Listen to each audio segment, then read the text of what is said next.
Hello students, welcome to EPG Pathshala. I am Dharmila from Jamia Hamdard, New Delhi. In this module, we are going to discuss the pharmaceutical validation part 2. Paper Pharmaceutical Validation part 2.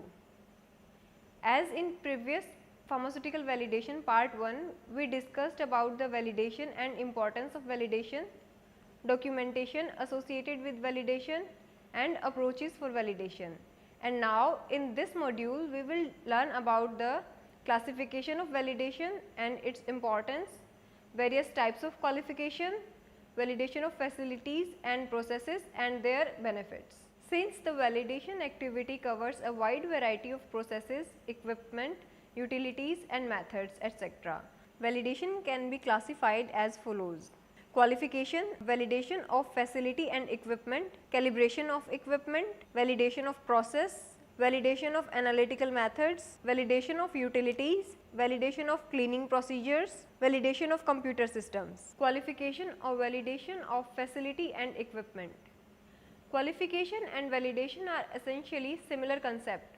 Qualification is considered to be the act of planning, carrying out and recording the result of tests on equipment to demonstrate that it will perform as intended. Qualification should be completed before process validation is performed. Commissioning and qualification is the foundation stone on which the process validation is built. It is function of facility, equipment or utility which determines what level of commissioning and qualification is required. Basically, these can be classified as: direct impact system is expected to have an impact on product quality. Indirect impact system is not expected to have an impact on product quality, and no impact system gives no impact on product quality either directly or indirectly. In case of indirect impact system and no impact system, the organization needs to follow good engineering practice. However, in case of direct impact system, supplementary qualification practices need to be followed to meet the additional regulatory requirements of authorities. The different stages in the performance of qualification include design qualification, installation qualification, operational qualification, performance qualification and requalification. Design qualification. Design qualification constitutes the assurance that the premises, supporting utilities, equipment and processes have been designed in accordance with the requirements of GMP. This will be the first step in the qualification activity.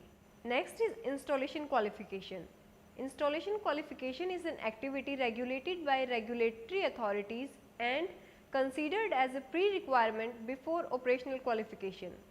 Installation qualification is the documented verification that all the aspects of a facility, utility or equipment that can affect the product quality adhere to pre-approved specifications. The purpose of installation qualification is to establish that the critical components are installed correctly and is in accordance with the design documentation. There should be a protocol which describes some specific attributes of the facility or equipment through which one can demonstrate that the installation is done as per the design document.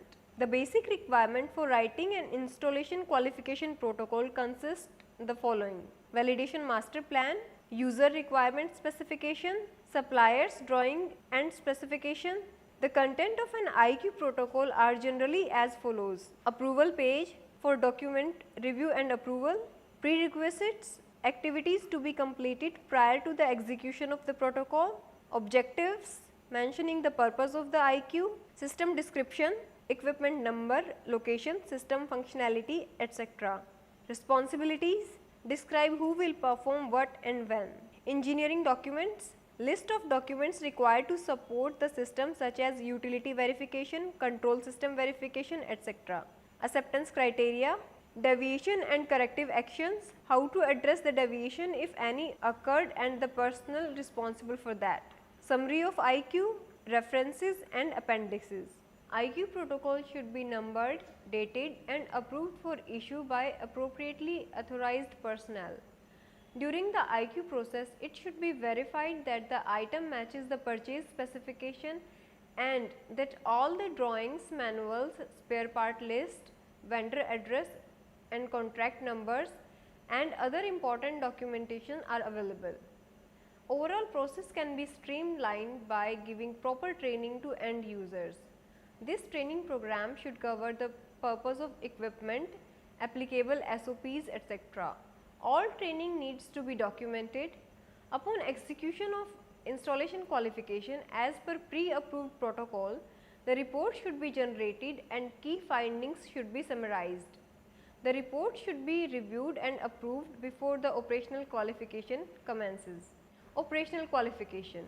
Operational qualification is associated with the performance of the equipment to ensure that the function of machines, measuring devices, utilities and manufacturing areas operates according to its operational specification in the selected environment.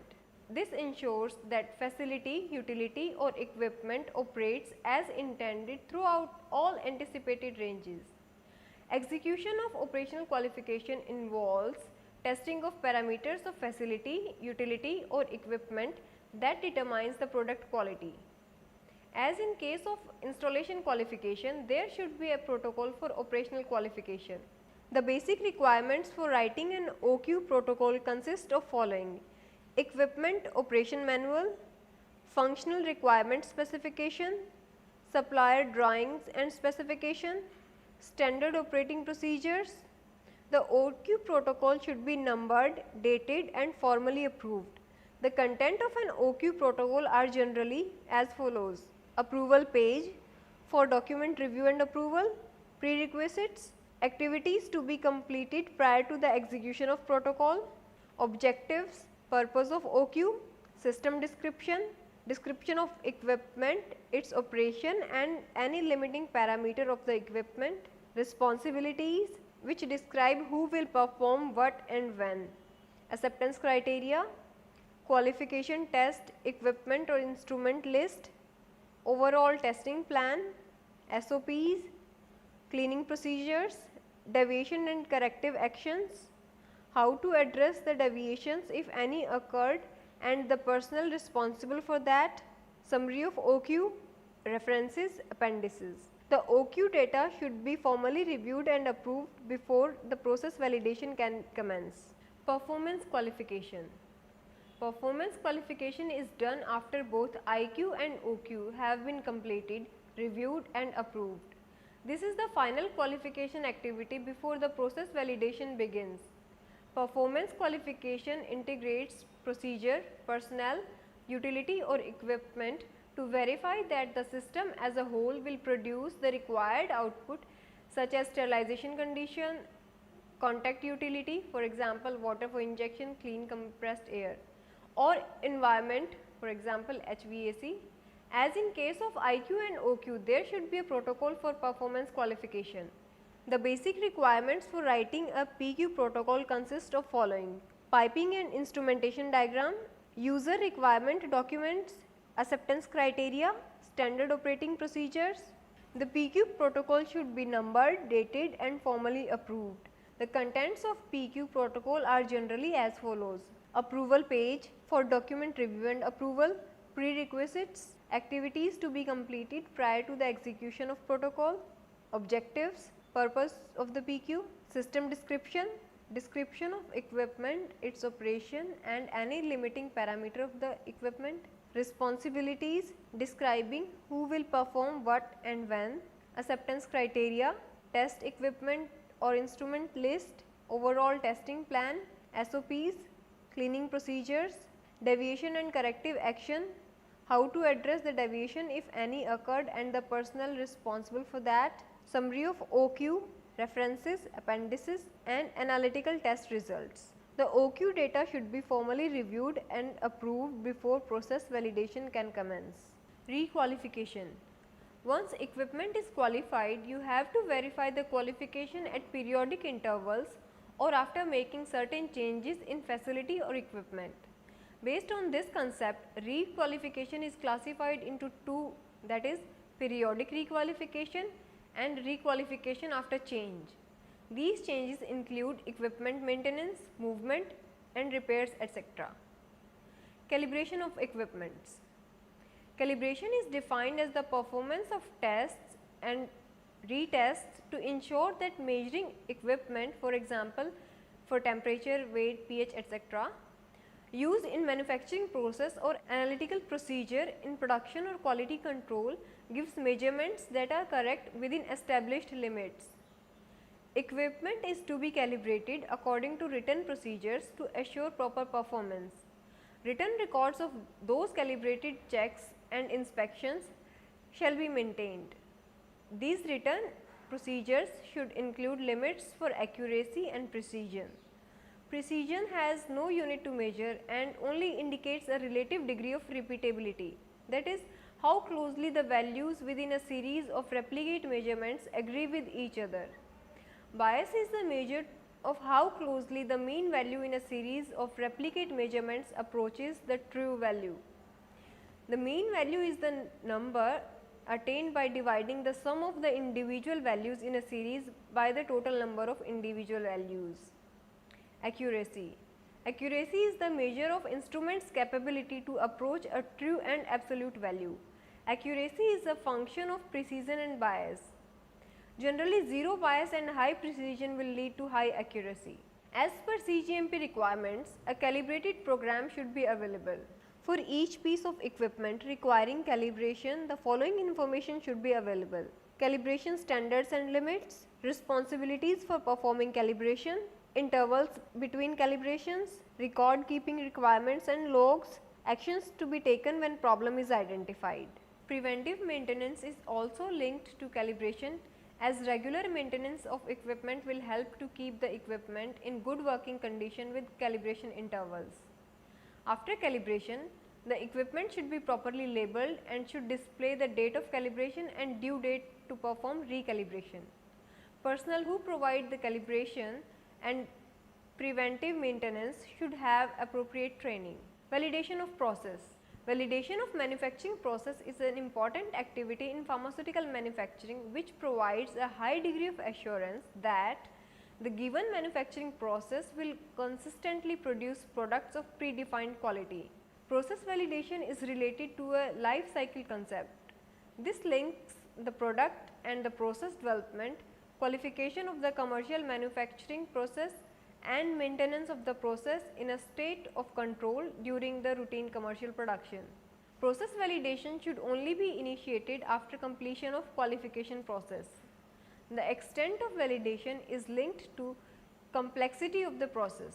Each critical process parameter needs to be defined during development and scale up stages, and validation protocol should challenge the critical parameters. All documentary evidences related to the process should be accumulated. Types of validation has been discussed in pharmaceutical validation part 1.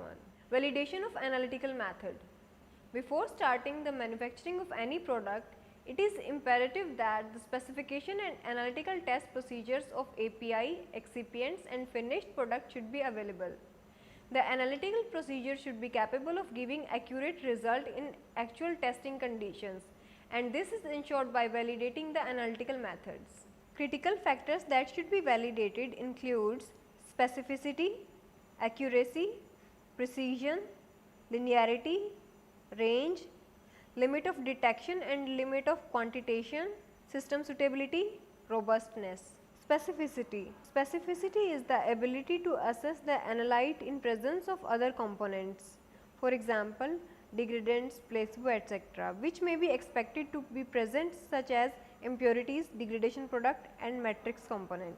Specificity has following implication for tests listed below: identification test to ensure the identity of the analyte, purity test ensure the performed analytical procedure allow an accurate statement of the content of impurity in the analyte, assay which provide an exact result which allows an accurate statement on the content or potency of the analyte in the sample.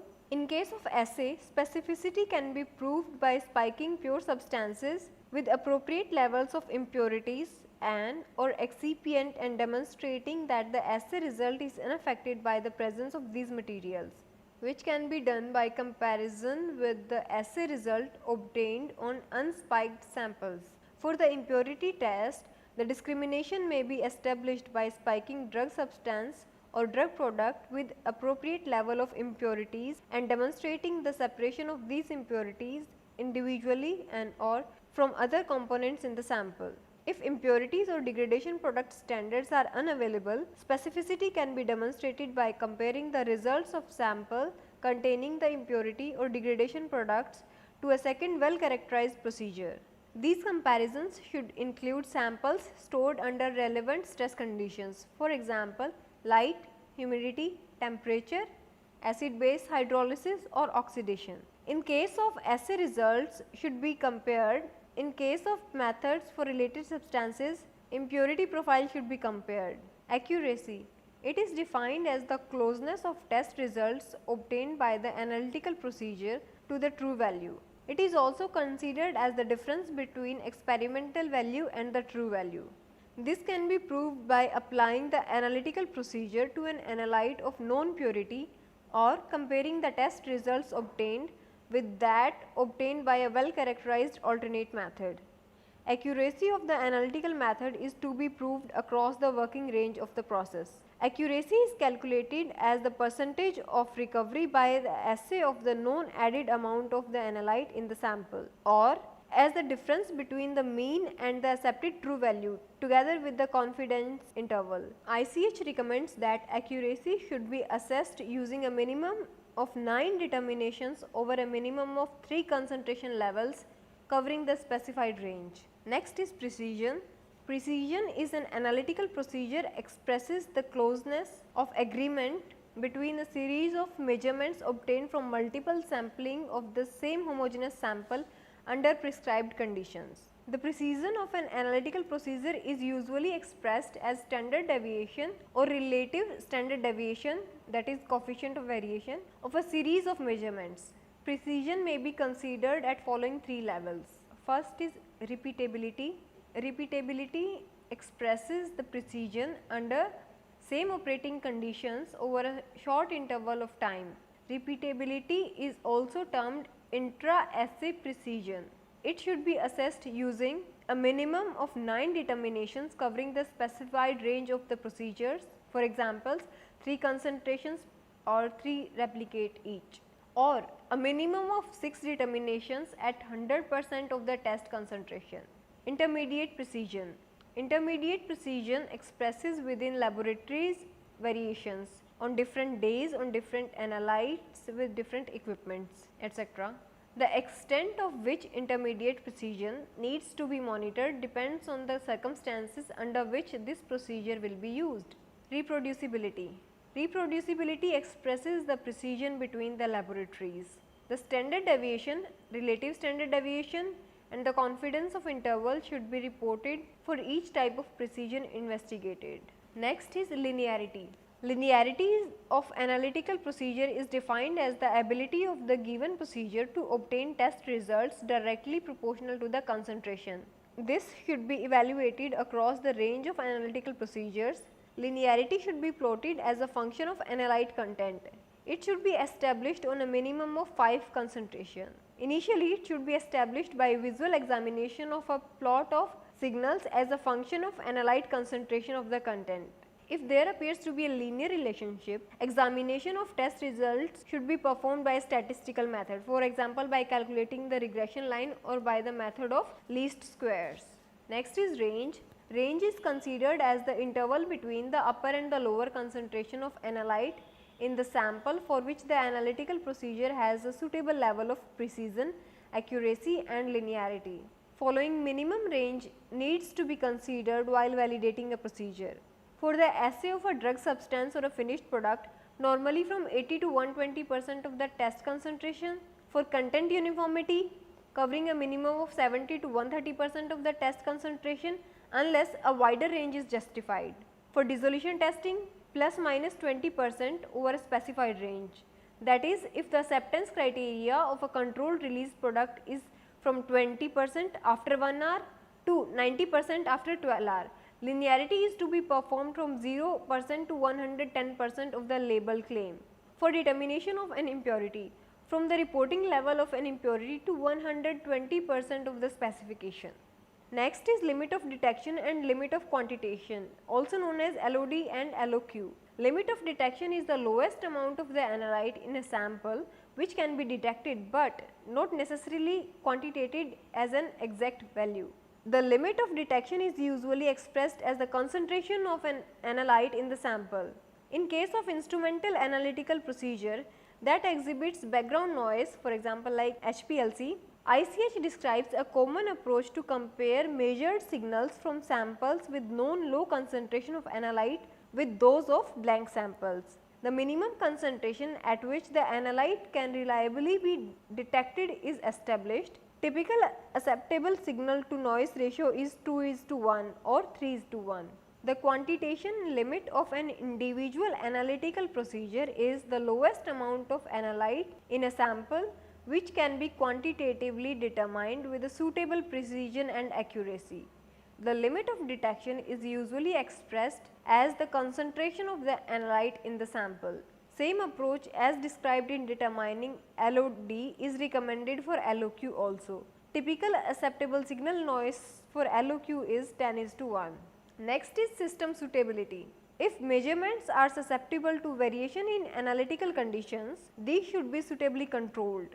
One consequence of the evaluation of robustness and ruggedness of analytical procedures should be that a series of system suitability parameters are established to ensure that the validity of analytical procedures is maintained whenever it is used. System suitability testing is an integral part of an analytical procedure. The tests are based on the concept that the equipment, electronics and analytical operations and samples to be analyzed constitute an integral system that can be evaluated as such. System suitability test parameters to be established for a particular procedure depends on the type of procedure being validated. Robustness or ruggedness. It is the ability of the procedure to provide analytical results of acceptable accuracy and precision under a variety of conditions. It shows the reliability of analytical procedure with respect to the deliberate variation in the method. Following are the typical parameters which are varied in HPLC method: pH of the mobile phase composition, different columns, temperature, flow rate, and following are the typical parameters which are varied in GC method: different columns, temperatures, flow rate. Data elements required for validation. Considering the broad variety of validation procedures, it is logical that different procedures are validated using different schemes. Based on the validation requirement, analytical procedures can be categorized as follows. Category 1: Analytical procedure for quantitation of major components of bulk drug substances or active ingredients in finished pharmaceutical products. Category 2: Analytical procedure for determination of impurity in bulk drug substances or degradation compounds in finished pharmaceutical drug products. Category 3: Analytical procedure for determination of performance characteristic, for example dissolution and drug release. Category 4: Identification tests. Data elements that are normally required for validation of analytical procedure of each of the above category are as shown on the screen. The validity of an analytical procedure can be verified only by laboratory studies. Therefore, documentation of successful completion of such studies is a basic requirement for determining whether a particular method is suitable for its intended use. Compendial procedures are also subject to regulations that require demonstration of suitability under actual conditions of use. Validation, qualification of utilities. The most important of all utilities are heating, ventilation and air conditioning system that we generally call HVAC system. The HVAC system plays an important role in product protection, personal protection and environmental protection. The validation of an HVAC system is divided into 3 stages of IQ, OQ and PQ. Following are the major tests carried out for operational qualification of HVAC: air balancing and pressure differential test, terminal HEPA filters test, HEPA filter integrity test, pressure differential stress test, control and monitoring devices test, power fail and recovery test, and the performance qualification tests carried out for HVAC are following: temperature humidity control test, air cleanliness test, airborne bioburden test, surface bioburden test. Next is water system. All water treatment systems should be subject to planned maintenance, validation and monitoring. Validation of water system should be consist of at least 3 phases. They are almost same as that of prospective, concurrent and retrospective validation. Phase 1 investigational phase, phase 2 short term control, phase 3 long term control. The water generated using second and third validation phases can be used for routine manufacturing. Alert and action levels. An alert and action level will be usually set to safeguard the water system from exceeding the specified microbial levels. Cleaning validation. Cleaning, like any other critical process, should be validated. Cleaning validation is the documented evidence to ensure that cleaning procedure adopted removes the residues of predetermined acceptance levels. Validation of cleaning method is an important element of qualification and process validation. Cleaning validation ensures that the equipment cleaned as per prescribed procedure will be always within the acceptance criteria set for product residues, detergent and microbial residues. Standard operating procedure should be made available for equipment cleaning. This procedure should be prepared only after completion of cleaning method validation. This procedure should be followed for cleaning the equipment and cleaning log to be maintained. Before the cleaning validation activity is initiated, a cleaning validation protocol needs to be designed. This should take care of all aspects of the study, including the objectives of the study and personnel responsible for the execution. This protocol needs to be reviewed and approved by authorized personnel. Records of cleaning validation, which include all raw data of the test results together with the cleaning record, which should be signed by operator, checked by production and reviewed by quality assurance, should be kept, and a final validation report should be prepared. The final outcome should be started. For example, all the acceptance criteria were met. Personnel or operator who perform a cleaning routinely should be trained and should have effective supervision. The manufacturer should have a strategy on cleaning validation, which should cover product contact surfaces, cleaning after changeover, between batches in campaigns, bracketing products for cleaning validation, periodic evaluation and revalidation of number of batches required should be included. The period and conditions of storage of unclean equipment before cleaning and the time between cleaning and equipment reuse should form part of validation of cleaning procedures. Documented evidence should indicate the routine cleaning and storage of equipment does not allow the microbial proliferation. Equipment should be stored dry and under no circumstances should stagnant water be allowed to remain in equipment after cleaning operations. While discussing cleaning validation, sampling and grouping should be considered. Sampling. There are following methods by which sampling can be done. First is surface sampling, then rinse sampling, and other methods of sampling include batch placebo method, clean in place system and analytical methods. Grouping. Grouping may be allowed under certain conditions. It can be based on grouping by product or grouping by equipment. Grouping by product is allowed for products of similar property, for example solubility, and manufactured on similar type of equipments. The representative product chosen should be the most difficult to clean. Grouping by equipment may be allowed if it is similar equipment or the same equipment in different sizes. An alternative is validating separately by using the smallest and the largest size. Computer system validation. Computer system validation is the documented evidence which provide a high degree of assurance that a computerized system records data accordingly and the data processing complies with the predetermined specifications. The system should be tested, IQ, OQ and PQ should be performed and documented. Results should be reviewed and validation outcome concluded. Summary of validation requirements for computer system are as shown on the screen. So, to get the quality product, each and every step and facility should be validated.